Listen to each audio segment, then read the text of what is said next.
चलिए प्यारे बच्चों, आई होप आप सब ठीक होंगे। आज की क्लास में हम बात करेंगे, हमारी ये हिस्ट्री की क्लास है, अर्थात संपूर्ण भारत का इतिहास। तो ये क्लास जो है प्यारे बच्चों आपके लिए ब्रह्मास्त्र साबित होगी, क्योंकि इस क्लास में जो है हम आपको मैराथन की तरह कवर कराएंगे और बहुत ही शानदार कंटेंट हमने आपके लिए इसमें जो है तैयार किया है, जिससे आपको पढ़ने में बहुत आराम मिलेगी। ठीक है, तो चलिए देर ना लगाते हुए वीडियो स्टार्ट करते हैं। आपके पास है सबसे पहले क्या, वेद। तो जैसे हम वेद की बात करेंगे तो वेद के जो संकलन करता है, वेद के जो संकलन करता है वो है हमारे महर्षि वेद व्यास जी। कौन है? महर्षि वेद व्यास जी। वहीं अगर बात करें वेद की, तो देखिए वेद कितने प्रकार के होते हैं? तो वेद होते हैं 4 प्रकार के। कितने प्रकार के वेद होते हैं? 4 प्रकार के। देखिए एक ऋग्वेद है आपका, यहाँ पर देख रहे होंगे आप, एक यजुर्वेद है, एक सामवेद है और एक अथर्ववेद है। तो ये कितने वेद हो गए? 4 वेद हो गए। तो ऋग्वेद को पढ़ने वाले को क्या कहते हैं? तो होत्र कहते हैं। ठीक है, वहीं यजुर्वेद को पढ़ने वाले को उदरवयु कहते हैं, सामवेद को उद्गात कहते हैं और अथर्ववेद को, ये जो है अथर्वा ऋषि द्वारा संकलित था। तो ये बात आप ध्यान रखेंगे, तो यहाँ पर ये ध्यान रखना है। अब अगर आप कहोगे कि सर ये वेद है, इसके बगल में क्या है, तो ये जो आपको अदर दिख रहे हैं, कहने का मतलब है इस साइड में ये आपके जो ये उपवेद हैं। तो वेद 4 प्रकार के होते हैं, उसी प्रकार से उपवेद भी जो है उनकी संख्या 4 ही होती है। तो देखिए आयुर्वेद, धनुर्वेद, गंधर्व वेद और आपका शिल्प वेद। अगर मैं बात करूं तो सबसे पहले आयुर्वेद के जो संकलन करता है वो धन्वंतरी हैं, धनुर्वेद के विश्वामित्र हैं, वहीं गंधर्व वेद के भरत मुनि हैं और आपका प्यारे बच्चों शिल्प वेद के विश्वकर्मा हैं। आगे एक बात और आपको ध्यान रखनी है, ध्यान क्या रखनी है, सबसे पहले हम बात करेंगे ऋग्वेद की। तो देखिए ऋग्वेद में 10 पुस्तकें शामिल हैं। कितनी पुस्तकें हैं? 10 पुस्तकें शामिल हैं, जिन्हें मंडल के रूप में जाना जाता है। कहने का मतलब है ऋग्वेद में कितने मंडल हैं? तो 10 मंडल हैं। ठीक है, इसमें लगभग 10,462 छंद हैं और 1028 भजन हैं।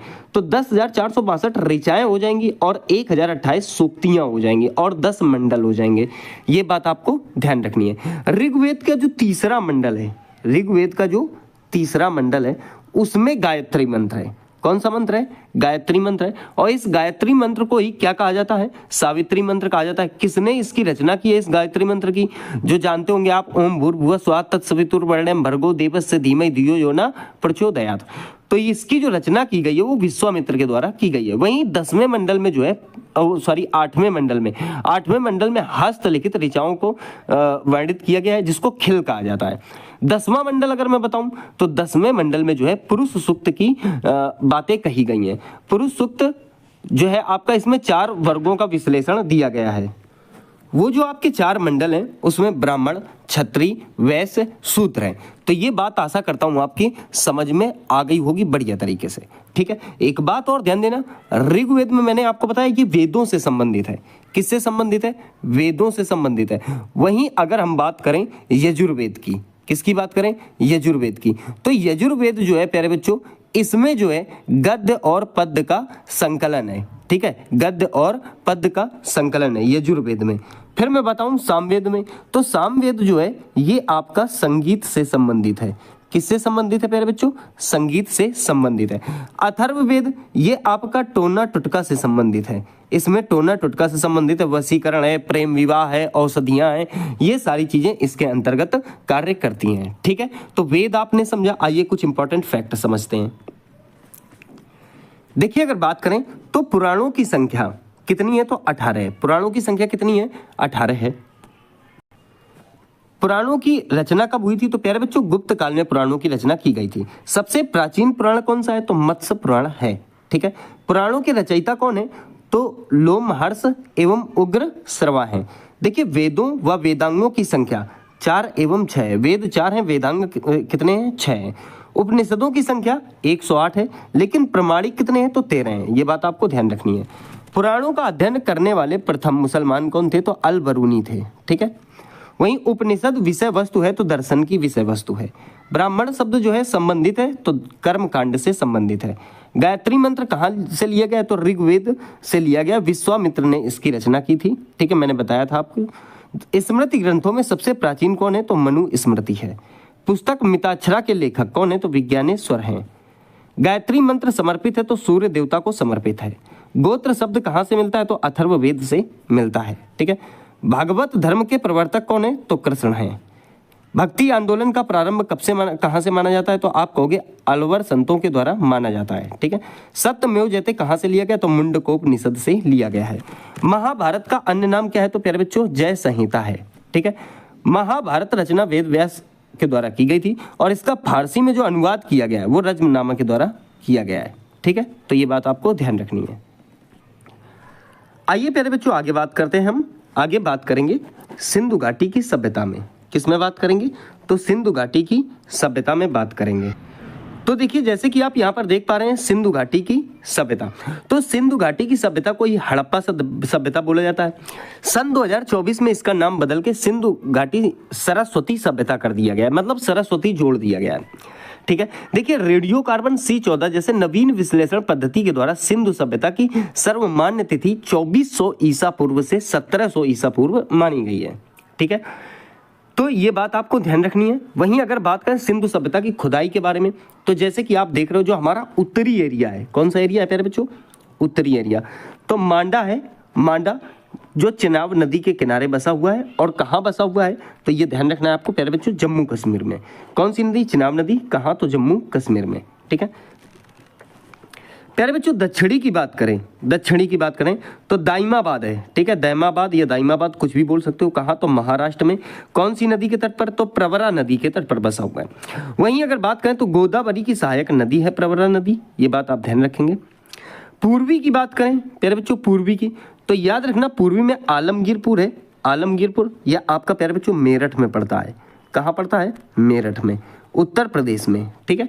कौन सी नदी तो हिंडन नदी।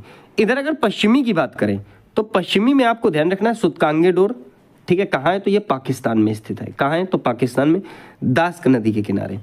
तो ये बात आपको यहाँ पर पूरी समझ में आ गई होगी। देखिए सिंधु सभ्यता की खोज की अगर मैं बात करूं प्यारे बच्चों, खोज की अगर मैं बात करूं तो 1921 ईस्वी में खोज हुई थी।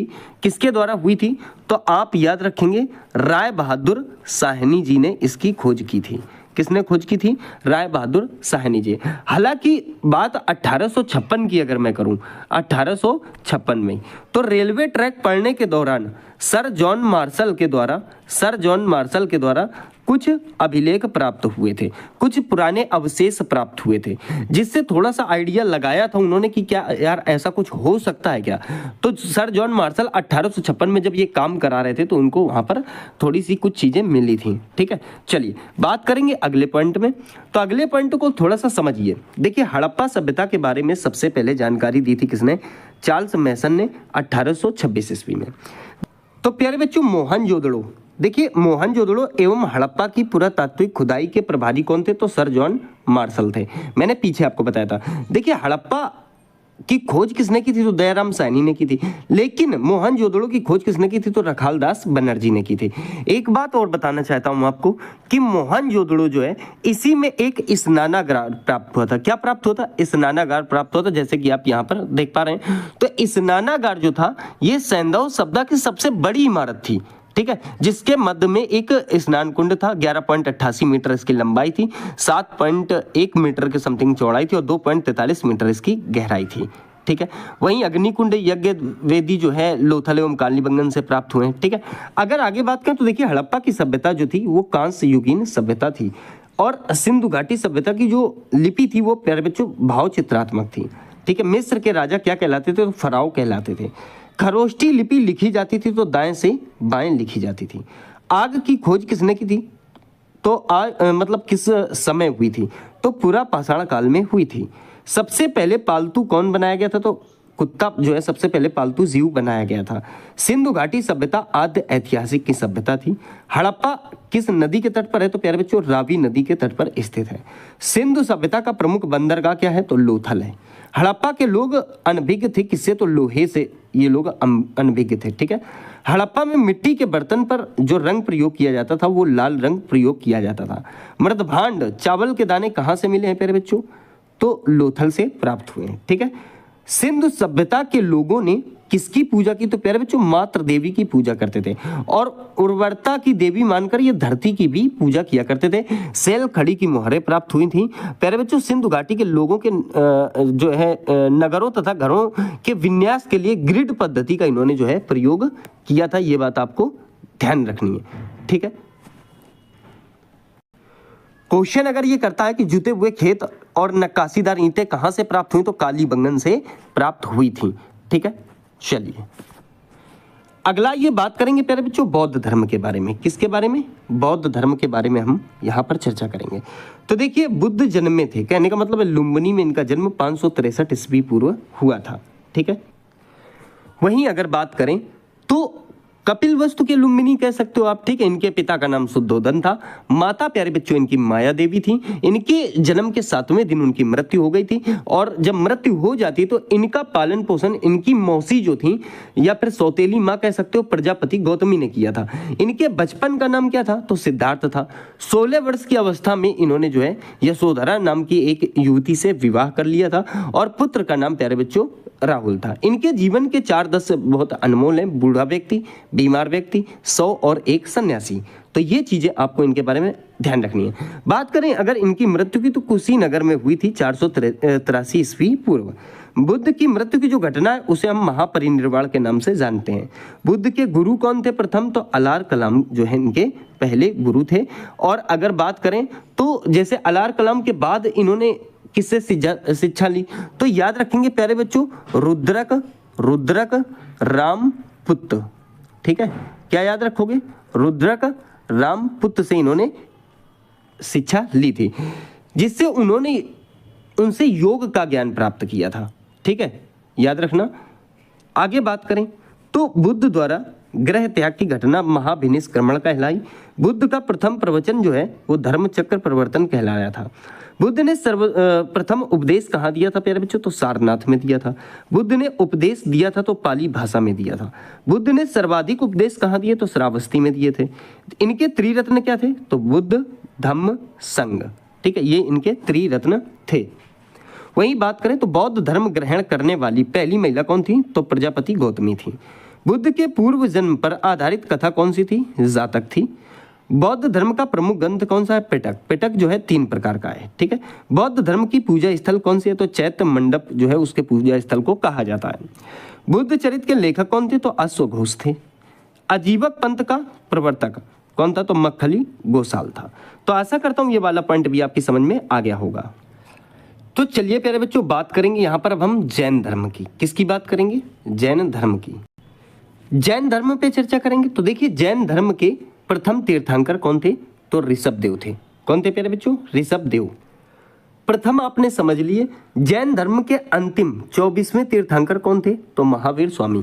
वहीं एक बात याद रखना, 23वें प्यारे बच्चों बहुत पूछता है, तो वो थे आपके पार्श्वनाथ, ठीक है, जो काशी के एक बहुत ही अच्छे शासक अश्वसेन के पुत्र थे, ठीक है। आइए बात करते हैं। तो देखिए अगर मैं बात करूं तो जैन तीर्थंकर की जीवनी का उल्लेख जो है कल्पसूत्र से मिलता है। वहीं अगर मैं बात करूं तो महावीर जो थे आपके, इनके जो पिता थे महावीर स्वामी के, उनका नाम सिद्धार्थ था। अच्छा, उनके बचपन का नाम सिद्धार्थ था बुद्ध के, ये बात आप ध्यान रखना, कोई गड़बड़ मत करना। तो इनके पिता का क्या नाम था? तो सिद्धार्थ था। वहीं अगर बात करें तो इनकी पत्नी थी प्यारे बच्चों, उनका नाम था यशोधा, ठीक है। क्या नाम था इनकी पत्नी का? यशोधा नाम था। वहीं बात करें इनकी एक पुत्री थी, उनका नाम था अनुजा प्रियदर्शनी। महावीर के बचपन का नाम प्यारे बच्चों वर्धमान था। 30 साल की उम्र में इन्होंने माता पिता की मृत्यु के पश्चात अपने बड़े भाई जिनका नाम था नंदीवर्धन, उनसे जो है इजाजत लेके 12 वर्षों की कठिन तपस्या के बाद जो है आपका जरम्बिक ग्राम एक था, उसके निकट ऋजुपालिका नदी के तट पर साल वृक्ष के नीचे इनको ज्ञान की प्राप्ति हुई थी। तो ये बात आप ध्यान रखेंगे। इनके जो दामाद थे वो ही इनके प्रथम अनुयायी थे, उनका नाम था जामिल। चलिए तो देखिए वैशाली में मैंने बताया कि इनका जन्म हुआ था प्यारे बच्चों। महावीर की मृत्यु पावापुरी में 468 ईस्वी पूर्व हुई थी। और वहीं अगर बात करें तो जन्म कब हुआ था? तो 540 ईस्वी पूर्व हुई थी। महावीर किस घराने से संबंधित है? तो क्षत्रिय महापरिवार से इनका संबंध है, ठीक है। अगर बात करें तो देखिए महावीर और बुद्ध दोनों ने सर्वाधिक उपदेश जो है दिए थे, तो वो मगध में दिए थे। और मगध नरेश के यहाँ, ठीक है। देखिए जैन धर्म में त्रिरत्न सम्यक दर्शन, सम्यक ज्ञान और सम्यक चरित्र या आचरण कह सकते हो, जैन व्यवस्था के अनुसार, ठीक है। देखिए इसके दो संप्रदाय थे जैन व्यवस्था के अनुसार।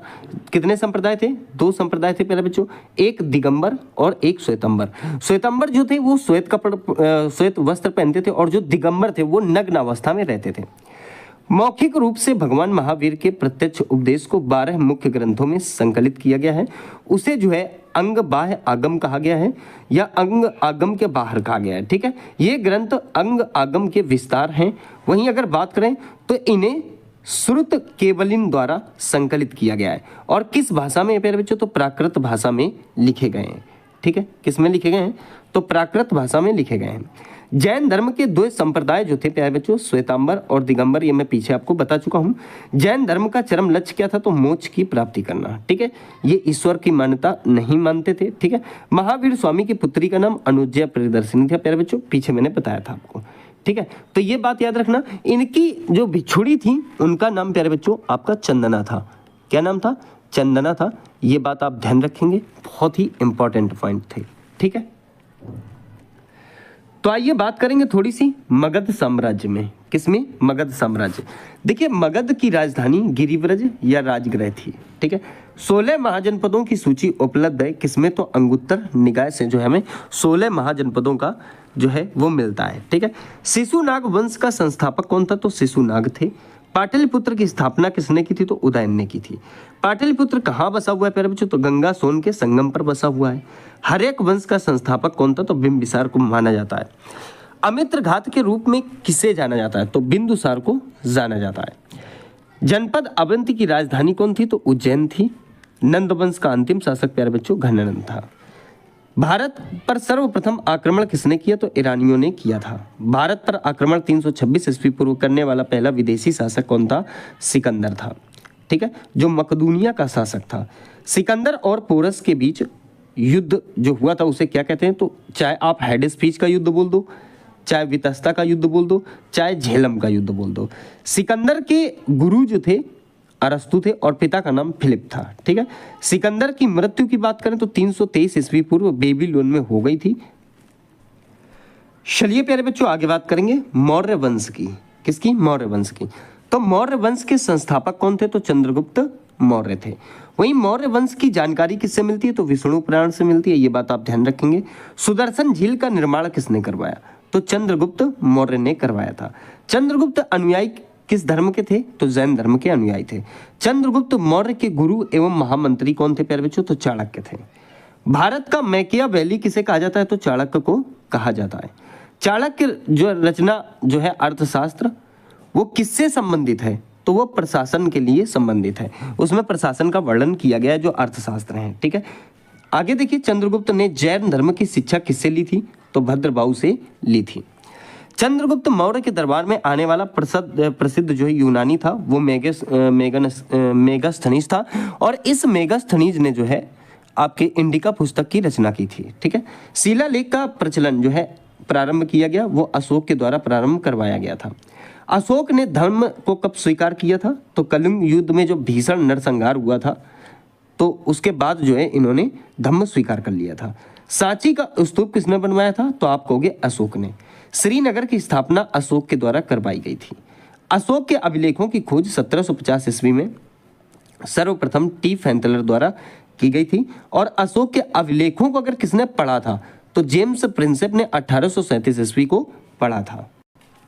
वहीं अगर बात करें आगे तो हरिसेन का एक इलाहाबाद प्रशस्ति लेख है जो हमें समुद्रगुप्त के बारे में जानकारी देता है। समुद्रगुप्त जिनको नेपोलियन के नाम से जाना जाता था, ठीक है। किसके नाम से? नेपोलियन के नाम से। तो मौर्य वंश का अंतिम शासक प्यारे बच्चों वृहद्रथ था। ये बात आपको ध्यान रखनी है। शुंग वंश की नींव किसने डाली थी? तो पुष्यमित्र शुंग ने शुंग वंश की जो नींव है वो डाली थी। बरहूत स्तूप का निर्माणकर्ता कौन है? तो पुष्यमित्र शुंग है, ठीक है। शुंग वंश का अंतिम शासक कौन था? तो वो आप याद रखोगे प्यारे बच्चों देवभूति को माना जाता है। भारतीय सीमा में प्रवेश करने वाला प्रथम यमन शासक कौन था? तो डेमेट्रियस प्रथम था। डेमेट्रियस को पराजित किसने किया था? तो पुष्यमित्र शुंग ने, ठीक है। पुष्यमित्र शुंग ने अश्वमेध यज्ञ कितनी बार करवाया? तो 2 बार करवाया है। सातवाहन वंश की स्थापना किसने की थी? तो सुमुख ने की थी। दशराग युद्ध अर्थात 10 राजाओं का युद्ध लड़ा गया तो पुरुषणी नदी के तट पर लड़ा गया था। भारत में सर्वप्रथम सोने के सिक्के जारी किए थे तो हिंदू यूनानियों ने जारी किए थे। आइए बात करेंगे आगे। देखिए, अगर मैं कहूँ शुद्ध सोने के सिक्के किसने चलवाए? तो कुषाणों के द्वारा। किसके द्वारा? कुषाणों ने सर्वाधिक स्वर्ण मुद्राएं जारी की। ठीक है, अब एक बात ध्यान दो यहाँ से कि गुप्त काल में चांदी के सिक्के किसने चलवाए? तो चंद्रगुप्त द्वितीय ने, जिसे आप विक्रमादित्य कहते हो। ठीक है, वहीं बात करें तो शीशे का सिक्का किसने चलवाया था? तो सातवाहनों के शासकों ने चलवाया था। कौन सा? शीशे का सिक्का। शीशे का सिक्का किसने चलवाया? तो सातवाहन शासकों ने जो है चलवाया था। ये बात आपको ध्यान रखनी है। वहीं अगर बात करें तो मोहम्मद बिन तुगलक ने भारत में चमड़े के सिक्के चलवाए थे। किसके चलवाए प्यारे बच्चों? चमड़े के सिक्के चलवाए गए थे। किसके द्वारा? तो मोहम्मद बिन तुगलक के द्वारा। अब देखिए, अगर बात करें तो रुपए का सिक्का शेरशाह सूरी ने चलवाया था और आना का सिक्का किसने चलवाया? तो शाहजहां ने चलवाया। इस जगह मैंने पूरी सिक्कों से संबंधित ही डिटेल आपको बताई है। आगे आइए बात करते हैं। कुषाण वंश के संस्थापक कुजुल कड़फिसेस थे। ठीक है, बुद्ध की खड़ी प्रतिमा कहाँ बनी हुई है या किसने बनवाई? तो कुषाण काल में बनवाई गई थी। ठीक है, देखिए कुषाण वंश का प्रसिद्ध शासक कौन था? तो कनिष्क था। कनिष्क की पहली राजधानी क्या थी? तो पुरुषपुर थी। ठीक है, कनिष्क की दूसरी राजधानी क्या थी? तो मथुरा थी। मंदिर निर्माण कला में विमान शैली का जो है प्रचलन हुआ था। चोल वंश के शासन में इसका बहुत ज्यादा प्रचलन था। दशमलव प्रणाली का जन्म कब हुआ? तो गुप्त काल में ही हुआ था। राष्ट्रीय पंचांग आधारित है तो शक संवत पर आधारित है। चरक थे तो आयुर्वेद के जनक थे चरक। सिल्क मार्ग को आरंभ करवाया कनिष्क ने करवाया था। कुषाण वंश का अंतिम शासक प्यारे बच्चों कौन था? तो वासुदेव जी जो थे ये कुषाण वंश के अंतिम शासक थे। चलिए प्यारे बच्चों बात करेंगे अगला गुप्त वंश की। किसकी? गुप्त वंश की। देखिए गुप्त वंश की जानकारी किससे मिलती है? तो प्यारे बच्चों वायु पुराण से मिलती है। ठीक है, समुद्रगुप्त को भारत का नेपोलियन कहा जाता है और किसने कहा था? तो बीसेंट ऑर्थर स्मिथ ने कहा था। ठीक है, सिक्कों पर वीणा बजाते हुए फोटो किसकी अंकित है? तो समुद्रगुप्त की। भारत का बिस्मार्क कहते हैं किसे? तो वल्लभ भाई पटेल को। भारत का आइंस्टीन किसे कहते हैं? तो नागार्जुन को। भारत का मिल्टन किसे कहते हैं? अशोघोष को। ईरान का नेपोलियन किसे कहते हैं? तो नादिर शाह को कहते हैं। इस जगह जितने भी हैं वो बहुत सारे इंपॉर्टेंट फैक्ट हैं, ये बात आपको ध्यान रखनी है। समुद्रगुप्त का दरबारी कवि कौन था? प्यारे बच्चों हरिसेन था। ठीक है, वहीं अगर बात करें तो प्रसिद्ध चीनी बौद्ध यात्री फयान किसके दरबार में आया था? तो चंद्रगुप्त द्वितीय के। ठीक है, ये बात आपको ध्यान रखनी है। विक्रमादित्य ने अपनी दूसरी राजधानी क्या बनाई थी? तो उज्जैन को बनाई थी। गुप्तकालीन रजत एवं स्वर्ण मुद्राओं का नाम क्या था? तो रूपक और दीनार कहा जाता था।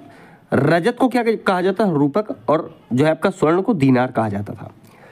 नालंदा विश्वविद्यालय का संस्थापक कौन था प्यारे बच्चों? तो कुमारगुप्त था। ध्वस्त किसने करवाया था? तो बख्तियार खिलजी ने। सही है। विक्रमशिला विश्वविद्यालय की स्थापना किसके द्वारा? धर्मपाल के द्वारा 770 से 810 ईस्वी के मध्य हुई थी। महरौली में राजा चंद्र के लौह स्तंभ को किसने बनवाया था? तो चंद्रगुप्त द्वितीय ने बनवाया था। गंगई कोंड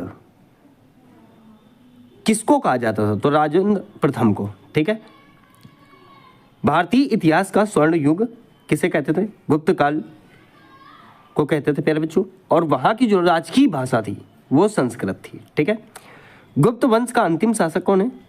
तो विष्णुगुप्त को कहा जाता है। चलिए आइए कुछ प्रमुख राजवंशों का अध्ययन कर लेते हैं।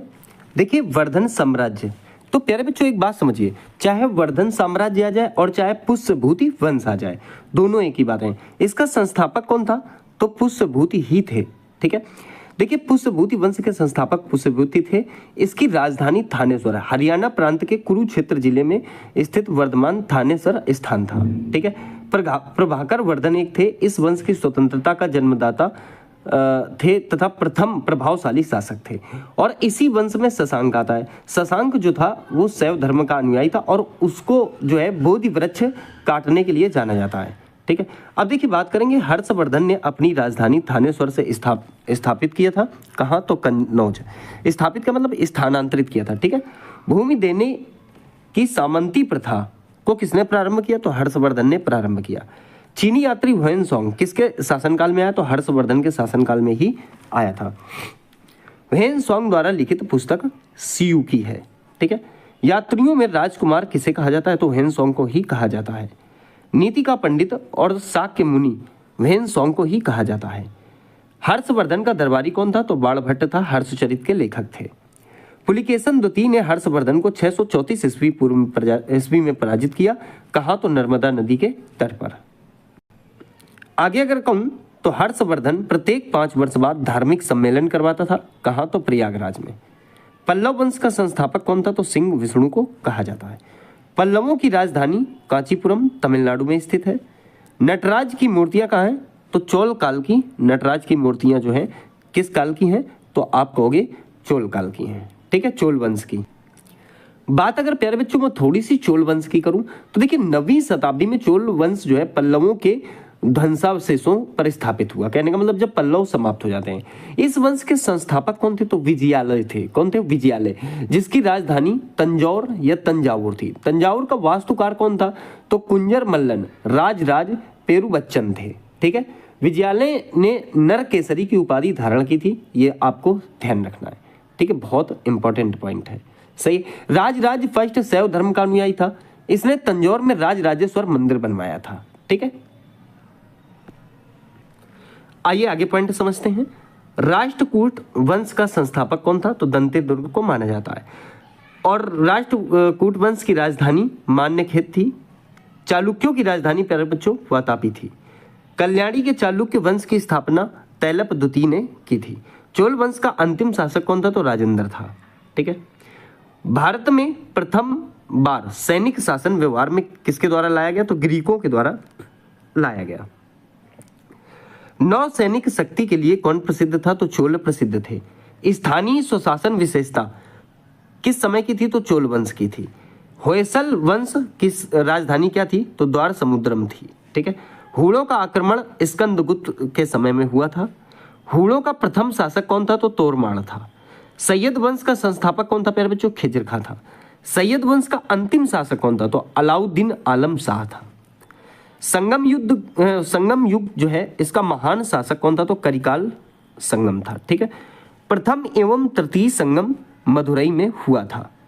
द्वितीय संगम कहाँ हुआ था? तो कपाटपुरम में हुआ था, अलवई में, ठीक है। प्रथम संगम के अध्यक्ष कौन थे? तो अगस्त्य ऋषि थे। चलिए बात करेंगे मध्यकालीन भारत का इतिहास। प्यारे बच्चों, अरबों ने भारत पर आक्रमण कब किया था? तो एक बात ये ध्यान रखना, 712 ईस्वी में किया था मोहम्मद बिन कासिम के नेतृत्व में, ठीक है। तो भारत पर आक्रमण करने वाला प्रथम मुस्लिम कौन था? तो मोहम्मद बिन कासिम ही था। महमूद गजनवी ने भारत पर हमला किया था 17 बार, ठीक है। पहला आक्रमण इसका जो था वो 1001 ईस्वी में था। 1191 ईस्वी में तराइन के प्रथम युद्ध में पृथ्वीराज चौहान ने हरा दिया गौरी को, ठीक है। लेकिन 1192 में तराइन का द्वितीय युद्ध हुआ तो मोहम्मद गौरी ने हराया पृथ्वीराज चौहान को। उसमें जो है धोखा हुआ था। किसके साथ धोखा हुआ प्यारे बच्चों? तो ये धोखा हुआ था पृथ्वीराज चौहान के साथ। उनके ही दोस्त थे जयचंद ने उनको धोखा दे दिया था और वो गौरी की तरफ मिल गया था। वरना इतनी हिम्मत गौरी में कहां थी कि पृथ्वीराज चौहान जैसे वीर को हरा देता। वो उसने छल से हराया था, ये बात आपको ध्यान रखनी है। चलिए 1025 ईस्वी में सोमनाथ मंदिर को लूटा गया था। किसके द्वारा? तो महमूद गजनवी के द्वारा। मोहम्मद बिन तुगलक अपनी राजधानी दिल्ली से कहां ले गया था? तो दौलताबाद ले गया था। तैमूर लंग ने भारत पर आक्रमण किया था 1398 ईस्वी में, ठीक है, नसरुद्दीन महमूद के काल में। जौनपुर नगर का संस्थापक कौन था? तो फिरोज शाह तुगलक थे, ठीक है। चलिए बात करेंगे हैदराबाद स्थित चार मीनार को किसके द्वारा बनवाया गया? तो कुली कुतुब शाह ने बनवाया था 1591 में। कश्मीर का अकबर कहा जाता है तो जैनुल आबदीन को कहा जाता है। तंजौर के बृहदेश्वर मंदिर जो द्रविड़ शैली में बना हुआ था किसने बनवाया था? तो चोल शासक राजराज प्रथम ने इसको बनवाया था। जयपुर के राजा सवाई जयसिंह के ने किस 4 स्थानों पर जंतर मंतर का निर्माण करवाया था? क्या? जंतर मंतर। तो जंतर मंतर जो है भारत में 4 जगह पर बना हुआ है। कहा? एक तो दिल्ली, उज्जैन, जयपुर तथा मथुरा में बना हुआ है। पूर्व का सिराज किसे कहते हैं? तो जौनपुर को ही कहा जाता है। तालीकोटा का युद्ध कब हुआ था? तो 1565 में हुआ था। विजयनगर और बहमनी राज्यों के संघ के मध्य हुआ था। मीराबाई किसके समकालीन थी? तो तुलसीदास के समकालीन थी। मीराबाई का जन्म कहाँ हुआ था? प्यारे बच्चों 1499 ईस्वी के लगभग मेड़ता के कुदकी नामक ग्राम में हुआ था। भक्त तुकाराम किसके समकालीन थे? तो ये जहांगीर के समकालीन थे। चलिए आगे बात करेंगे। देखिए, गुलाम वंश अर्थात सल्तनत काल की स्थापना 1206 ईस्वी में कुतुबुद्दीन ऐबक ने की थी। ठीक है। दिल्ली का पहला मुसलमान शासक कौन था? तो कुतुबुद्दीन ऐबक था। प्यारे बच्चों, ये मोहम्मद गौरी के साथ भारत आया था। किसके साथ आया था? मोहम्मद गौरी के साथ भारत आया था। कुतुब मीनार का निर्माण कार्य पूरा किसने करवाया था? तो इल्तुतमिश ने। लेकिन शुरू किसने करवाया था? तो कुतुबुद्दीन ऐबक ने करवाया था। ठीक है। इक्तादारी व्यवस्था का प्रचलन प्रारंभ किया था इल्तुतमिश ने किया था। ठीक है। आगे अगर बात करें तो कुतुब मीनार का निर्माण किया गया था तो बख्तियार काकी की स्मृति में किया गया था। लाख बख्श किसे कहा जाता था? कुतुबुद्दीन ऐबक को कहा जाता था, क्योंकि कुतुबुद्दीन ऐबक जो है प्यारे बच्चों, ये लाखों का दान करता था। ठीक है। वैसे तो काफी अच्छा इंसान था मोहम्मद गौरी वगैरह की तुलना में, क्योंकि इन्होंने तो हमले किए थे, लेकिन ये ऐसा नहीं था। 2.5 दिन का झोपड़ा किसने बनवाया था? तो ऐबक ने ही बनवाया था। मोहम्मद गौरी ने प्रथम अक्ता प्रदान किसे किया था? तो कुतुबुद्दीन ऐबक को ही किया था। कुतुबुद्दीन ऐबक की मृत्यु कैसे हुई? तो चौगान खेलते समय घोड़े से गिरकर हो गई थी। ठीक है। एकता सेना का गठन किया गया था तो इल्तुतमिश के द्वारा किया गया था। दिल्ली की गद्दी पर बैठने वाला पहला अफगान शासक कौन था? तो बहलोल लोदी था। दिल्ली सल्तनत की राजभाषा क्या थी प्यारे बच्चों? तो फारसी थी। ठीक है। आइए देखेंगे आगे। देखिए प्यारे बच्चों, दिल्ली सल्तनत का अंतिम शासक कौन था? तो दिल्ली सल्तनत का अंतिम शासक जो था वो इब्राहिम लोदी था। लोदी वंश में ही जो है आगरा नगर की या आगरा शहर की स्थापना की गई थी। ये बात आपको ध्यान रखनी है। वहीं बात करें तो गुप्तचर विभाग को संगठित किसके द्वारा किया गया था? तो अलाउद्दीन के द्वारा किया गया था। देखिए, दो चीजें, दुअस्पा और सी अस्पा मनसबदारी प्रथा की शुरुआत किसने की थी? तो ये जहांगीर के द्वारा की गई थी। चांदी का टका और तांबे का जीतल नामक सिक्का किसने चलवाया था? तो आपका राइट आंसर हो जाएगा इल्तुतमिश ने चलवाया था। वहीं शुद्ध अरबी सिक्के जारी करने वाला प्रथम तुर्क सुल्तान कौन था? तो वो आपका इल्तुतमिश था। ठीक है। चंगेज खान ने भारत पर कब आक्रमण किया था? तो 1221 ईस्वी में इसने जो है भारत पर आक्रमण किया था।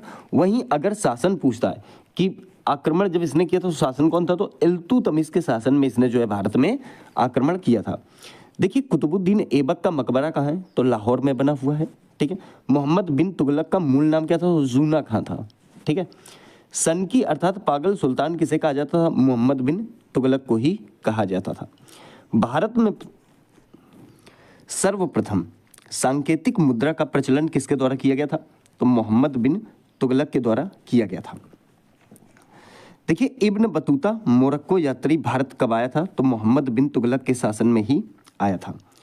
मीनाक्षी मंदिर कहाँ पर है? तो मदुरई में जो है मीनाक्षी मंदिर प्यारे बच्चों आपका स्थित है। गोमतेश्वर की मूर्ति कहाँ स्थित है? तो कर्नाटक में स्थित है। ठीक है। देखिए, आगे बात करेंगे कि हम्बुराबी शासक था कहाँ का? तो बेबीलोन का शासक था। अलीनगर की संधि कब हुई थी? तो 1757 ईस्वी में अलीनगर की संधि हुई थी। अगला अगर मैं कहूँ आपसे कि घोड़ा दागने तथा हुलिया बदलने की प्रथा किसने शुरू की? तो अलाउद्दीन खिलजी ने जो है ये प्रथा शुरू करवाई थी। अलाउद्दीन खिलजी के बारे में बात करूं तो देखिए, खिलजी वंश 1290 से 1320 ईस्वी तक चला था। ठीक है। और यहाँ अगर मैं कहूँ आपसे तो गुलाम वंश के पश्चात खिलजी वंश की स्थापना हुई थी जलालुद्दीन फिरोज शाह खिलजी के द्वारा।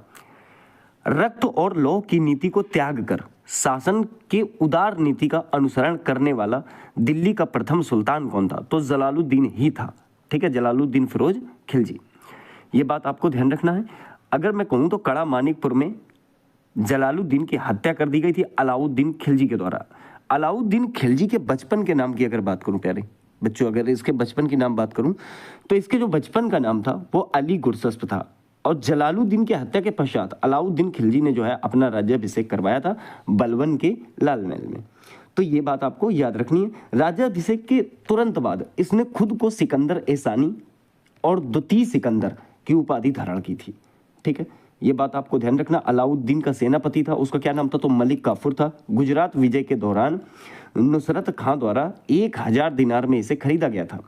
इसलिए जो है आप कह सकते हो कि मलिक कफूर को 1000 दिनारी के नाम से जाना जाता है। ठीक है, अलाउद्दीन के द्वारा चित्तौड़ पर आक्रमण भी किया गया था, राणा रतन सिंह को मार दिया गया था वहां पर, ये बात आप याद रखेंगे। अलाउद्दीन के दक्षिण अभियानों का सेनापति मलिक कफूर था। तेलंगाना वारंगल के शासक प्रताप रुद्रदेव थे, उन्होंने मलिक कफूर को विश्व प्रसिद्ध कोहिनूर हीरा भेंट किया था, जिसे मलिक कफूर ने अलाउद्दीन खिलजी को भेंट दे दिया था। आज मानते हैं कि वो हीरा जो है ब्रिटेन में है। ठीक है, तो मैंने यहाँ पर आपको क्या बताया कि घोड़ा दागने और हुलिया बदलने, ठीक है, इसकी प्रथा किसने शुरुआत की थी? तो आप अलाउद्दीन को कह सकते हो। चराई कर और जो है गड़ी कर लगाने वाला भी प्रथम शासक कौन था? तो यही अलाउद्दीन खिलजी ही था। ठीक है, तो मैं आशा करता हूँ ये वाला पॉइंट आपको समझ में आया होगा। फिर देखिए बाजार नियंत्रण प्रणाली, अगला पॉइंट क्या है? बाजार नियंत्रण प्रणाली किसने शुरू की? तो अलाउद्दीन खिलजी ने। पहले बच्चों बहुत खतरनाक थी ये, बहुत खतरनाक। कहने का मतलब है अगर आप 1 किलो वजन दे रहे हो किसी को, 1 किलो चीनी अगर दे रहे हो और 1 किलो चीनी की जगह अगर 980 ग्राम चीनी हो गई तो ये समझ लो कि 20 ग्राम ये मांस निकलवा लेता था। इतना खतरनाक और वैसी दरिंदा था, समझ रहे हो। फिर देखिए बात करेंगे विजयनगर की प्रथम राजधानी क्या थी? हम्पी थी। विजयनगर की दूसरी राजधानी क्या थी? तो आप कहोगे पेनुकोंडा थी। ठीक है, विजयनगर साम्राज्य की स्थापना की थी तो 1336 ईस्वी में हरिहर और बुक्का ने की थी। ठीक है, ये दोनों भाई थे। विजयनगर साम्राज्य की स्थापना किसके शासन में हुई थी? तो मोहम्मद बिन तुगलक उस समय जो है शासन में थे। अगला मैं कहूँ तो कृष्णदेव राय के राजगुरु थे व्यास, जो है व्यास राज, इनको आंध्र भोज कहा जाता है। तो आंध्र भोज को ही अगर मैं कहूँ तो कृष्णदेव राय के नाम से जाना जाता था। किस नाम से? तो कृष्णदेव राय के नाम से जाना जाता था। फिर देखिए अगर बात करें तो विट्ठल मंदिर का निर्माण किसने करवाया था? तो कृष्णदेव राय ने करवाया था। बहमनी राज्य का संस्थापक कौन था? तो अलाउद्दीन हसन गगू थे। ठीक है, बहमनी साम्राज्य की राजधानी गुलबर्गा थी। ठीक, बहमनी वंश का अंतिम शासक कुली मुल्ला था। बहुत इंपॉर्टेंट पॉइंट है ये, बहमनी वंश से संबंधित जितने भी हैं। आइए प्यारे बच्चों बात करेंगे अब मुगल साम्राज्य की। ठीक है, पहले इसकी थोड़ी सी पृष्ठभूमि समझ लेते हैं। किसकी? मुगल वंश की। तो जब मुगल वंश की थोड़ी सी पृष्ठभूमि आप समझोगे या मुगल साम्राज्य की, तो आप एक बात यहां पर यह ध्यान दे सकते हो कि मुगल वंश के जो उत्तराधिकारी थे, देखिए अगर मैं बात करूं तो तैमूर के 5वें वंशज जिनका नाम था बाबर। ठीक है, क्या नाम था? बाबर। तो तैमूर के 5वें वंशज जिनका नाम था बाबर, तो बाबर जो है सबसे पहले यहां पर आता है। किसके बाद? तो जो आपका लोदी वंश था उसको हराने के बाद जो लोदी के चाचा भतीजे थे उन्होंने जो है बाबर को फरगना से बुलवाया था, दावत दी थी कि आओ और जो है इसे हराओ लोदी को। तो बाबर वहां से तोप लेके आता है। भारत में सर्वप्रथम तोप किसने प्रयोग की थी? तो बाबर ने की थी। जब ये भारत आता है तो आने के बाद ये लोदी को हरा देता है। पानीपत का पहला युद्ध होता है और उस युद्ध में जो है ये हरा देता है उसे। तो पानीपत के युद्ध में हरा देता है और हराने के बाद ये वापस फरगना नहीं जाता है। तो ये कह सकते हो तैमूर वंश से संबंध होने के कारण मुगलों को तिमूरियन भी कहा जाता है। ठीक है, तो उसके बाद देखिए बाबर आता है, बाबर के बाद उसका बेटा हुमायूं, हुमायूं के बाद अकबर, अकबर के बाद जहांगीर जिसे सलीम कहा जाता है, और सलीम के बाद जो है प्यारे बच्चों जहांगीर का बेटा आता है जिसका नाम था शाहजहां। शाहजहां के 4 बेटे थे, औरंगजेब, शाह गुजा और मुराद बख्श दारा सिको। ठीक है, लेकिन यहीं तक ये बढ़िया चल पाता है, उसके बाद तो इसकी स्थिति बहुत ज़्यादा गंभीर हो जाती है। तो आप कह सकते हो कि 1526 से 1857 तक वैसे ये जाता है। तो मैंने आपको बताया, अगर मैं बताऊं आपको तो जैसे बाबर है, बाबर का मकबरा कहाँ है? तो आगरा काबुल में है। हुमायूं का मकबरा मतलब पहले आगरा में था, बाद में उसे उखाड़ कर मतलब उसकी कब्र को निकाल कर काबुल में दफनाया गया था। ये बहुत बड़ा काम किया था। हुमायूं का मकबरा दिल्ली में बना हुआ है, अकबर का सिकंदरा आगरा में बना हुआ है, जहांगीर का लाहौर में बना हुआ है, शाहजहां का आगरा में बना हुआ है, औरंगजेब का औरंगाबाद दौलताबाद में बना हुआ है। तो ये तो आपने मकबरे समझे, इसकी पृष्ठभूमि आपने थोड़ी समझ ली है। आइए थोड़ा चर्चा करते हैं। तो देखिए जैसे कि यहाँ पर मैंने लिख रखा है मुगल वंश साम्राज्य का संस्थापक कौन था? तो बाबर था। ठीक है, कौन था प्यारे बच्चों? तो मुगल वंश साम्राज्य के जो संस्थापक थे वो बाबर थे। मुगल शासकों का सही क्रम क्या है? तो देखिए बाबर, हुमायूं, अकबर, जहांगीर, शाहजहां और उसके बाद लास्ट में आता है बहादुर शाह। वैसे तो शाहजहां के बाद औरंगजेब आता है। ठीक है, फिर देखिए बात करें तो बाबर का पूरा नाम क्या था, तो जहीरुद्दीन बाबर था। ठीक है, और बड़ा भी है। बाबर का जन्म, प्यारे बच्चों यहाँ पर जन्म है, बाबर का जन्म 24 फरवरी 1483 ईस्वी फरगना में हुआ था। ठीक है, बाबर की मृत्यु के बारे में बात करें तो 27 दिसंबर 1530 ईस्वी में हुआ था। देखिए बाबर जो था इसने 4 युद्ध लड़े थे टोटल। कितने युद्ध लड़े थे? 4 युद्ध। तो आप ये कह सकते हो कि पहला युद्ध जो था पानीपत का युद्ध था। मैंने आपको बताया था कि पहला युद्ध पानीपत का था, 1526 में लोधी और बाबर के बीच हुआ था, जिसमें बाबर की ही विजय हुई थी। दूसरा 1527 में खानावा का युद्ध हुआ राणा सांगा और बाबर के साथ। तीसरा चंदेरी का युद्ध हुआ 1528 में मेदनी राय और जो है बाबर के बीच। चौथा घाघरा का युद्ध ये 29 में हुआ था, महमूद लोधी और जो है आपका बाबर के बीच। सबसे बड़ी बात ये रही कि इन सब युद्धों में जो है बाबर की ही विजय हुई थी। और दूसरी बात आपको ये भी बताना चाहूँगा मैं कि इन युद्धों के बाद जैसे 1526 में पानीपत, 1527 में खानवा, 1528 में चंदेरी, 1529 में घाघरा और 1530 में जो है ये मर जाता है। ठीक है, ध्यान रखना ये बात। फिर देखिए अगर मैं यहाँ बताऊँ तो खानवा का युद्ध मैं ये बता चुका हूँ आपको। बाबर नामा की रचना की थी, तो बाबर नामा की जो रचना की गई थी वो बाबर ने खुद लिखी थी। किस भाषा में? तो तुर्की भाषा में। ठीक है, और यही रीजन था कि जब बाबर अपनी रचना खुद करता है तो लोगों को, जब ये मर गया तो लोगों ने उसे दफना दिया था आगरा में। लेकिन बाद में जब इसकी लिखित रचना को पढ़ा गया तो उसमें लिखा था कि मतलब मैं जब मर जाऊं तो मुझे काबुल मतलब जो है कि काबुल में दफनाया जाए। इसीलिए उसकी कब्र को निकालकर दोबारा काबुल में दफनाने का कार्य किया जाता है। ठीक है, चलिए। बाबर को भारत पर आक्रमण के लिए निमंत्रण किसने दिया था? तो दौलत खान लोधी और आलम खान ने दिया था। पीछे मैंने बताया था। बाबर की इब्राहिम लोधी पर विजय का कारण क्या था? तोप खाना। मैंने कहा था ना भारत में सर्वप्रथम तोप किसने प्रयोग की थी? तो बाबर ने प्रयोग की थी। और तोप खाने की वजह से जो है ये जीत जाता है। हालांकि इसके पास 2 बहुत ही खतरनाक तोपांची भी थे। ठीक है, चलिए। पानीपत का प्रथम युद्ध जो हुआ था वो लोधी के साथ हुआ था। पानीपत का द्वितीय युद्ध प्यारे बच्चों जो हुआ था ये 1556 ईस्वी में अकबर ने पराजित किया था हेमू को। पानीपत का तृतीय युद्ध जो हुआ था अहमद शाह अब्दाली ने पराजित किया था मराठों को। ठीक है, तो ये 1761 में हुआ था। ठीक है, देखिए आगे बात करें प्यारे बच्चों तो पानीपत की लड़ाई में मुगल सेना का नेतृत्व किसने किया था? तो बैरम खान ने किया था। जहांगीर का मकबरा किसने बनवाया था? तो नूरजहां ने बनवाया था। आगे समझिएगा, बिना ताज के बादशाह किसे कहा जाता है? तो सुरेंद्र नाथ बनर्जी को कहा जाता है। लंपट मूरख किसे कहा जाता है? तो जहांदर शाह को कहा जाता है लंपट मूरख। ठीक है, अकबर का जन्म कहाँ हुआ था? तो अमरकोट पाकिस्तान में हुआ था 15 अक्टूबर 1542 में। अकबर का राज्याभिषेक 14 फरवरी 1556 में हुआ था कालानौर किला पंजाब में। ठीक है, अकबर की माँ का क्या नाम था? हमीदा बानो बेगम था। अकबर ने जड़ी कलम की उपाधि किसको दी थी? तो मोहम्मद हुसैन कश्मीरी को दी थी। अकबर ने सीरी कलम की उपाधि किसे दी थी? तो अब्दुस समद को दी थी। सर्वाधिक धर्मनिरपेक्ष दृष्टिकोण रखने वाला मुगल शासक कौन था प्यारे बच्चों? तो अकबर ही था।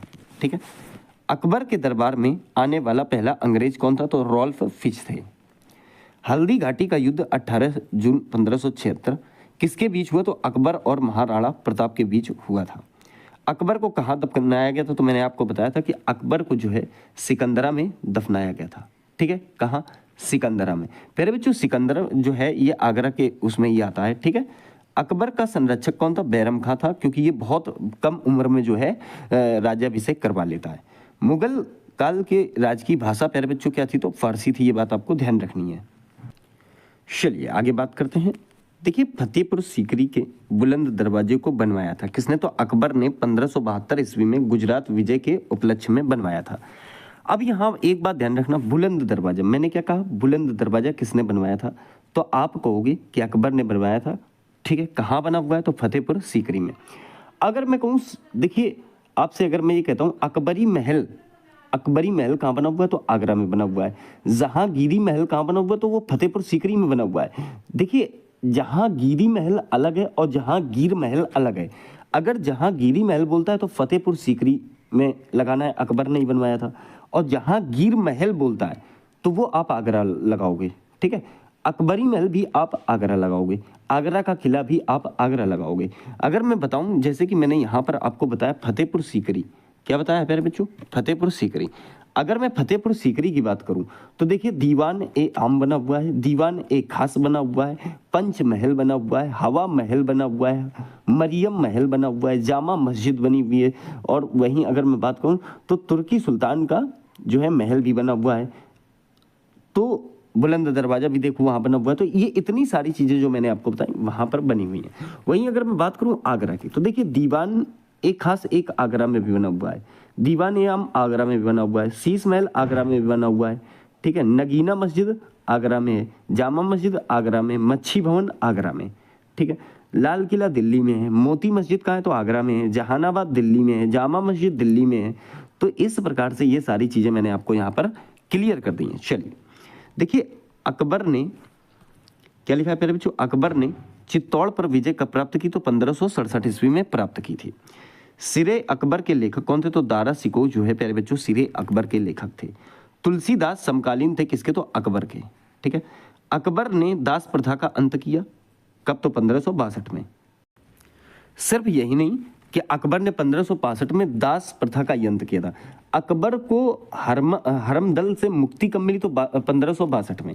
तीर्थ यात्रा कर कब समाप्त किया तो 1563 में। अकबर की बात कर रहा हूं प्यारे बच्चों। जजिया कर कब समाप्त किया तो 1564 में। राजधानी आगरा से फतेहपुर सीकरी स्थानांतरण कब की थी तो 1571 में। इबादत खाने की स्थापना कब की तो 1575 में। इबादत खाने में सभी धर्मों का प्रवेश कब हुआ तो 1578 में। मजहर की घोषणा कब हुई तो 1579 में। दीन ए इलाही की स्थापना कब हुई तो 1582 में। इलाही संवत की शुरुआत कब हुई तो 1583 में। राजधानी लाहौर स्थानांतरित की गई प्यारे बच्चों 1585 में। तो पूरी चीज मैंने यहाँ पर आपको बता दी, ठीक है। आ जाइए देखिए बात करें आगे। आगे अगर मैं बात करूं तो गौर कीजिएगा, मनसबदारी प्रथा का प्रवर्तन किसने किया तो अकबर ने किया। दीन ए इलाही और तौहीद ए इलाही धर्म को अकबर ने कब शुरू किया तो 1582 में। बीरबल का वास्तविक नाम महेशदास था प्यारे बच्चों। फैजी तथा बीरबल था अकबर के दरबार में, सही है। तुगलक वंश का अंत हुआ 1412 ईस्वी में। भक्ति आंदोलन की पृष्ठभूमि तैयार की गई थी रामानुजाचार्य के द्वारा। मुगल दरबार में उपस्थित होने वाला पहला अंग्रेज कौन था तो विलियम हॉकिंस था प्यारे बच्चों। 1608 से 1611 तक रहा। सम्राट जहांगीर के समय प्रसिद्ध चित्रकार जो पक्षियों के थे उस्ताद मंसूर एवं अबुल हसन थे। तो ये बहुत पूछा जाता है, ध्यान रखेंगे प्यारे बच्चों। मैं सारी चीजें फैक्ट के साथ आपको बता रहा हूं, ठीक है। आइए प्यारे बच्चों आगे बात करते हैं। देखिए मुमताज महल का असली नाम क्या था तो अर्जुमंद बानो बेगम था, ठीक है। दिल्ली के प्रसिद्ध लाल किला तथा जामा मस्जिद को किसने बनवाया तो शाहजहां ने बनवाया था। शाहजहां का जन्म कब हुआ था तो 5 जनवरी 1592 ईस्वी को लाहौर में हुआ था, ठीक है। कहाँ हुआ था तो लाहौर में हुआ था। प्यारे बच्चों शाहजहां की अगर बात करूं तो शाहजहां के समय में ही तख्ते ताउस का निर्माण हुआ था, ठीक है, अर्थात मयूर सिंहासन का निर्माण हुआ था जिसे बाद में औरंगजेब हाथियों से कड़िलवा कर प्यारे बच्चों आपका दिल्ली ले जाता है। शाहजहां के काल को मुगल शासन का स्वर्ण युग कहा जाता है A.L. श्रीवास्तव के द्वारा, ठीक है। तो अपनी सहिष्णुता तथा उदारता के कारण किसे लघु अकबर के नाम से जाना जाता है तो शाहजहां का एक पुत्र था जिसका नाम था दारा सिकोह, उसे लघु अकबर कहा जाता था। उपनिषदों का फारसी अनुवाद शाहजहां के शासनकाल में शहजादे दारा सिकोह ने सिर ए अकबर शीर्षक के नाम से किया था, ठीक है। स्थापत्य कला का स्वर्ण काल भी किसे कहा जाता है तो शाहजहां के समय को ही कहा जाता है, ठीक है। शाहजहां को कोहिनूर हीरा जो है मीर जुमला के द्वारा उपहार में प्राप्त हुआ था। लाल किले का निर्माण, दिल्ली के लाल किले का निर्माण इसी ने करवाया था, ठीक है। तो ये आपने थोड़ा सा शाहजहां के बारे में समझा, ठीक है। आइए आगे बात करेंगे। देखिए शाहजहां के बचपन का क्या नाम था तो खुर्रम नाम था। शाहजहां की माता का क्या नाम था तो जगत गोसाई नाम था। शाहजहां को कैद करके औरंगजेब ने कहाँ रखा था तो आगरे के किले में रखा था। और एक दिन उसने ये कहा कि भाई मुझे ताजमहल देखना है। किसने कहा शाहजहां ने।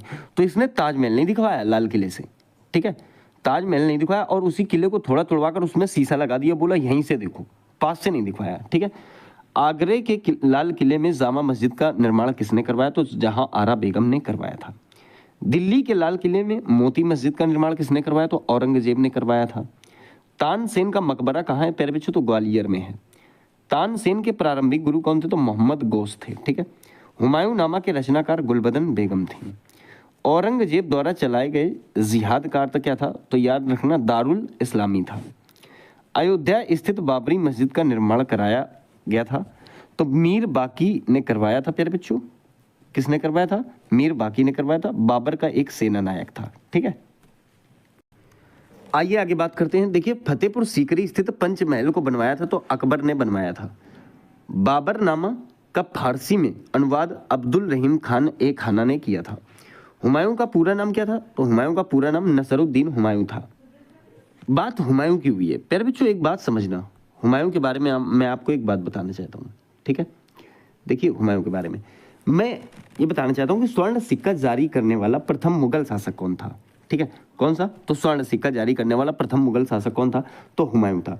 हुमायूं के मकबरे का निर्माण उसकी पत्नी हाजी बेगम द्वारा दिल्ली में करवाया गया। श्वेत संगमरमर से निर्मित ये भारत का प्रथम दोहरे गुम्मद वाला मकबरा था। ठीक है, तो ये बात आप ध्यान रखना। माना जाता है कि जो है लेनपुल ने हुमायूं पर टिप्पणी करते हुए कहा कि हुमायूं जीवन पर लड़खड़ाता रहा और लड़खड़ाते हुए अपनी जान भी दे दी, क्योंकि हुमायूं और शेर शाह सूरी इन दोनों का बहुत तगड़ा कनेक्शन था।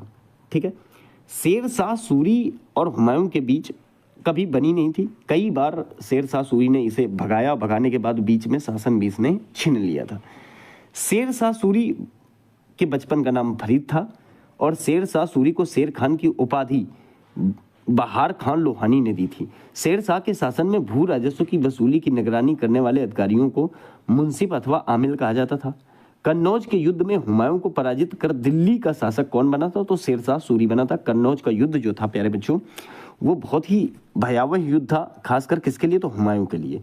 शेर शाह का मकबरा कहाँ स्थित है? तो सासाराम बिहार में स्थित है। ठीक है, सबसे बड़ा काम जीटी रोड का था, मतलब जो है जीटी रोड बनवाने का काम किया गया था किसके द्वारा? तो आप शेर शाह सूरी को होंगे। और एक समय ऐसा आता है कि कलिंजर को घेर लेता है शेर शाह सूरी और उसमें एक गोला दागता है, लेकिन वो गोला उसकी दीवार को नहीं भेद पाया, कलिंजर के किले को नहीं भेद पाया और उस दीवार से टकराकर इसी के ऊपर जो है गिर जाता है, जिससे इसकी मृत्यु हो जाती है। तो ये बात ध्यान रखना। ठीक है, आगे देखिए, बात करें ज्योतिष में विश्वास रखने वाला शासक भी जो है हुमायूं था। सप्ताह में 7 दिनों 7 अलग रंग के कपड़े पहनने का जो नियम बनाया था वो हुमायूं ने बनाया था।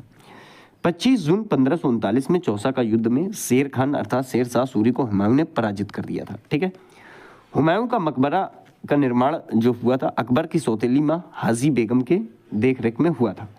हुमायूं का मकबरा दिल्ली में निर्माणाधीन रहा था, जिसका निर्माण मीरक मिर्जा गयास बेग ने करवाया था प्रधान कारीगर के द्वारा।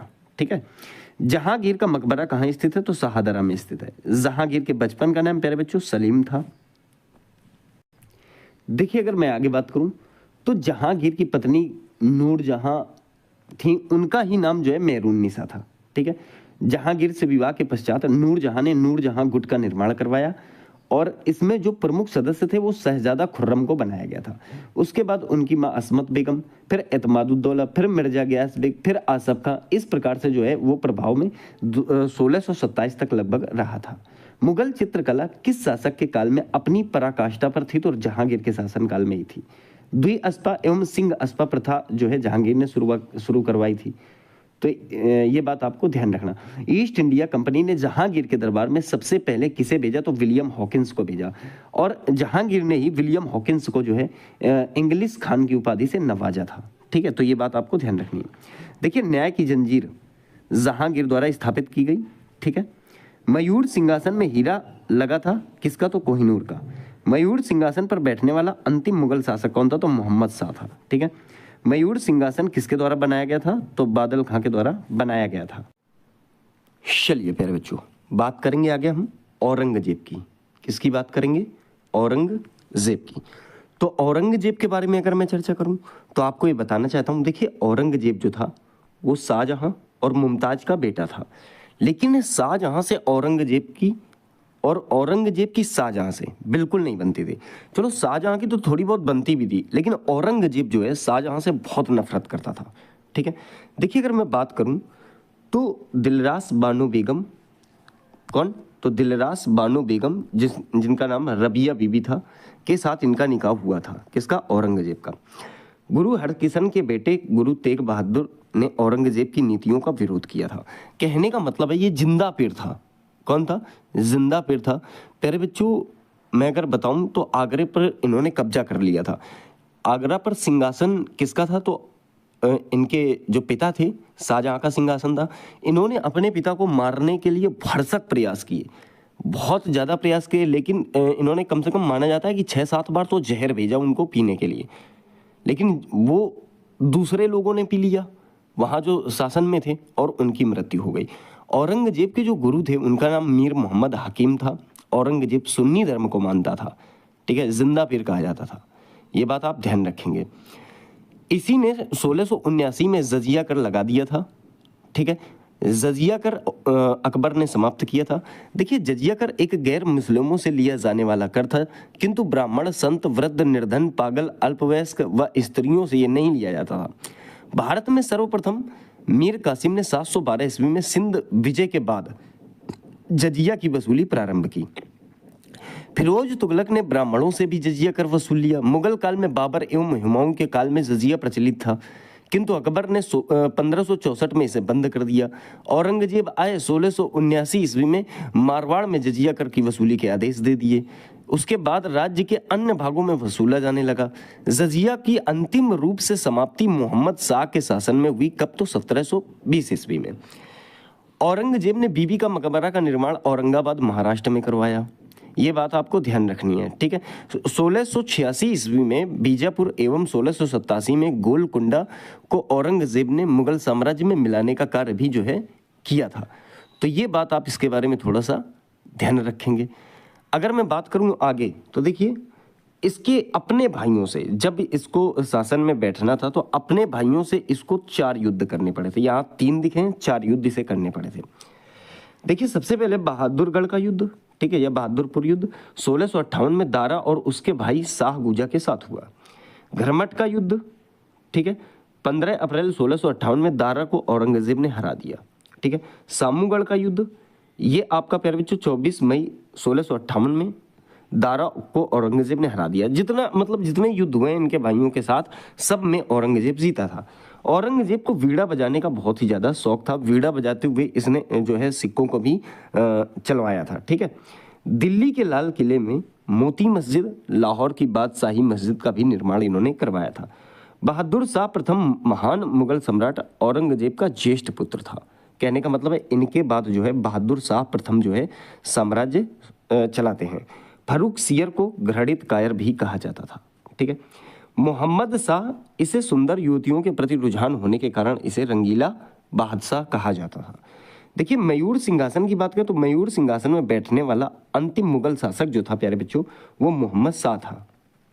एक बात और ध्यान रखना है, औरंगजेब का एक ऐसा शासन था, औरंगजेब के शासनकाल में मुगल सेना में सर्वाधिक हिंदू सेनापति थे, ठीक है ना। ये बात आपको ध्यान रखना है। औरंगजेब ने 1665 ईस्वी में, ये समझ लो कि हिंदू मंदिरों को तोड़ने का आदेश दिया, और इसने ये समझ लो पाटन का सोमनाथ मंदिर, बनारस का विश्वनाथ मंदिर, वीर सिंह द्वारा जो है जहांगीर काल में मथुरा में निर्मित केशवराव मंदिर, इन तीनों मंदिरों को तोड़वा दिया था। औरंगजेब की मृत्यु जो हुई 20 फरवरी 1707 ईस्वी को हुई। इसे खुलदाबाद, जो अब रोजा कहलाता है, में दफनाया गया।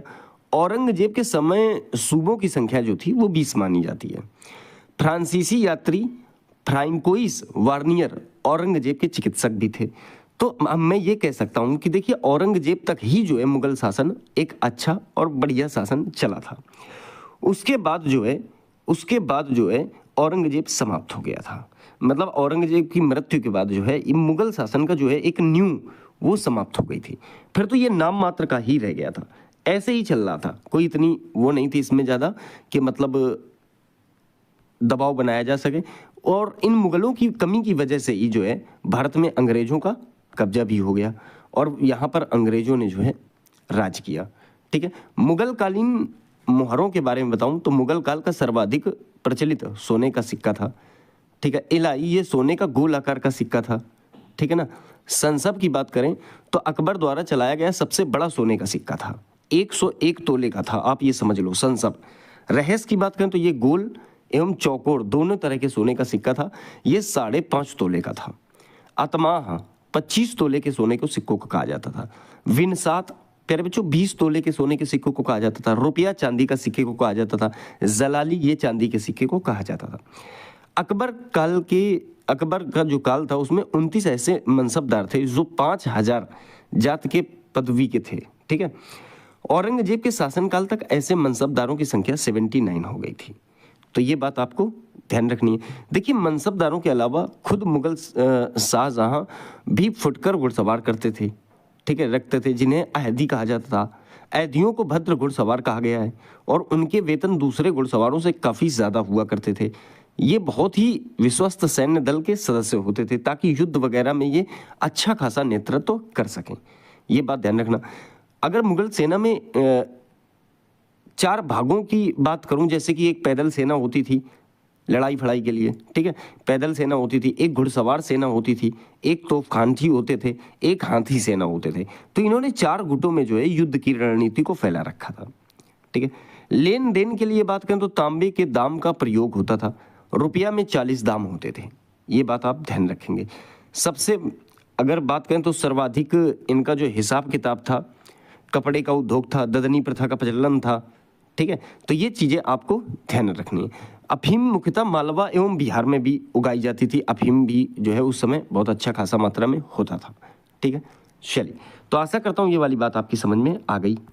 आगे देखिए ब्लैक होल की घटना। ब्लैक होल की घटना की बात करें तो 20 जून 1756 ईस्वी की घटना है। ठीक है, थोड़ी सी चर्चा करते हैं प्यारे बच्चों ब्लैक होल के बारे में। तो देखिए, ब्लैक होल की घटना कलकत्ता अर्थात अब कोलकाता में 20 जून 1756 ईस्वी को घटी थी। इस घटना में बंगाल के नवाब थे सिराजुद्दौला की सेना ने ब्रिटिश कैदियों को एक छोटी सी जेल में रात भर कैद रखा। कहने का मतलब है इस घटना में कई आरोपी लोगों को कैद कर लिया गया था, कई लोग मारे गए। इस घटना में 146 अंग्रेजों को बंदी बनाया गया था।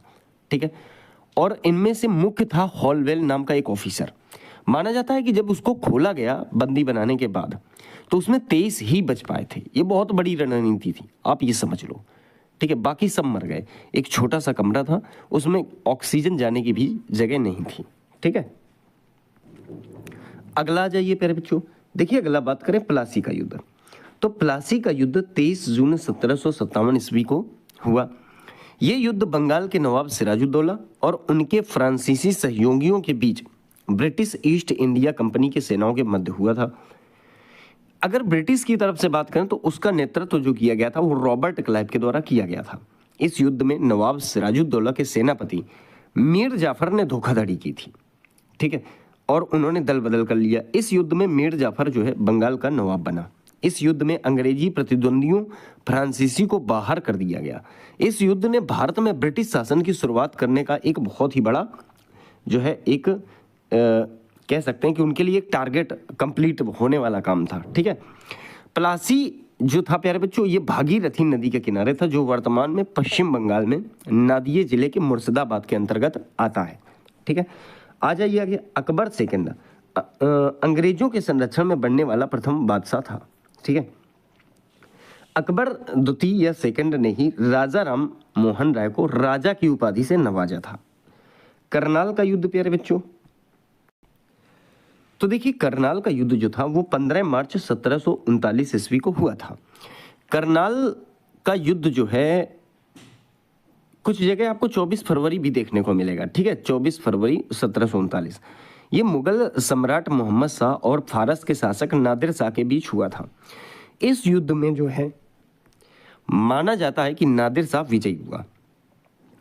नादिर शाह जो था फारस के अफसरयाब वंश के संस्थापक थे। मोहम्मद शाह जो है ये कला के महान संरक्षक थे। ये बात आप ध्यान रखेंगे। नादिर शाह इस युद्ध में शाहजहां का प्रसिद्ध तख्ते ताउस भी अपने साथ ले गया था और उसमें हीरा भी शामिल था। ये बात आप ध्यान रखेंगे। आगे देखिए बात करें, ये युद्ध पूर्वी पंजाब में अब हरियाणा करनाल नामक स्थान पर नादिर शाह व मोहम्मद शाह के मध्य लड़ा गया था। तो आशा करता हूँ प्यारे बच्चों ये वाली बात आपकी समझ में आ गई होगी। ठीक है, तो यहाँ संपूर्ण भारत का एक संक्षिप्त इतिहास हमने समझा है।